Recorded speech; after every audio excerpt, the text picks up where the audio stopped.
Hi there, and welcome to Lesson 2.2, Transitional Care, where you will learn about transitioning care and how to safeguard yourself, as well as others, from disruptions in care and becoming susceptible to relapses, health declines, and condition advancements. This lesson explores how moving, job transfers, or life changes, such as going to college, divorce, or simply growing older, puts your health at risk and leaves you particularly vulnerable to breakdowns in care. This video may go a little fast, so if you haven't done so already, have the presentation notes in front of you. And be sure to watch the video all the way through for the first time, and then go back to the parts that you need more clarity on. And after completing this lesson, you will know how to protect yourself and others from oversights and errors in care and become familiar with some of the ancillary care service providers that help in transitioning. And your lesson takeaways will be to know the essential types of transitional care and the purpose that they serve, help someone else understand transitional care, and be able to match the appropriate transitional service provider to the care needs of the recipient. Now, in order for us to achieve our knowledge goals, this lesson will go through the meaning of transitional care, address a couple of the transitional care services, as well as understand how transitional care ancillary service providers help people. So let's define what is transitional care. Transitional care refers to the broad range of time-limited services designed to ensure healthcare continuity and the best assurance for people who are not familiar with the healthcare industry avoid preventable poor outcomes. Transitional care is a great promoter of the safe and timely transfers of people from one level of care to another, or from one type of setting to another, thus allowing people to have more say in their treatment for a longer period. Now let's move on to understanding why transitional care decision-making is so important. Many factors can be responsible for gaps in care during critical transitions. Things like poor communication, incomplete transfer of information, inadequate education are all contributors to adverse events, low satisfaction, higher rehospitalization rates, as well as additional costs in care during these changes. Now let's take a look at some of the key players in transitional care. Now here are some of the transitional care options that you may experience in your lifetime. Home care, home health care, independent living, assisted living, hospitalization, and hospice care. Home care companies are non-medical service providers who go to homes to help people with activities of daily living. You will know if a person needs home care services if they no longer are able to perform day-to-day tasks. There is a change of appearance or personality.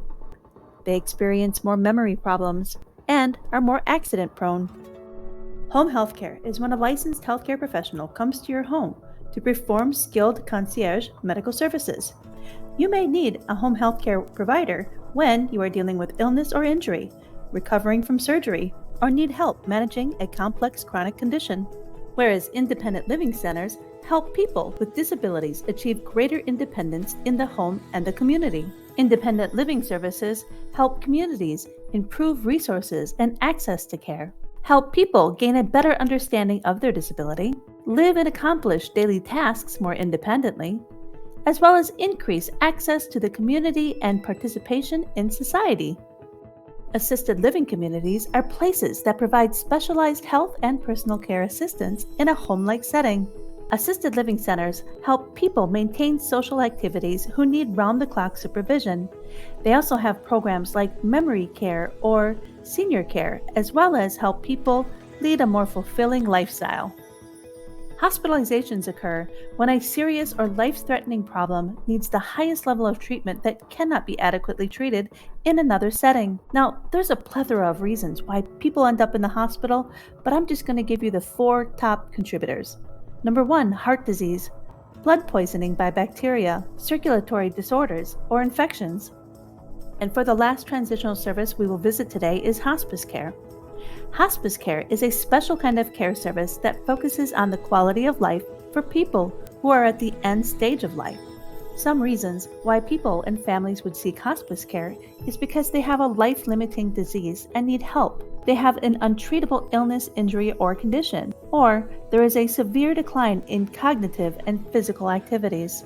Transitional care works best if planned beforehand when you are able to make responsible healthcare decisions. If a caregiver or family member has to make those decisions for you, they might not be able to make the most informed decision.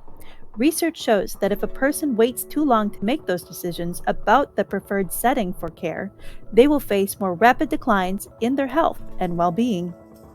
And for our last segment, let's take a look at how Patient Better's templates and tools help you and your care team make better transitions. Now, as you get more familiar with Patient Better, you will begin to connect the dots of its usefulness more and more. And as you continue to watch these lessons, you will be able to bridge the gap of communication through templates like the contributor cover page.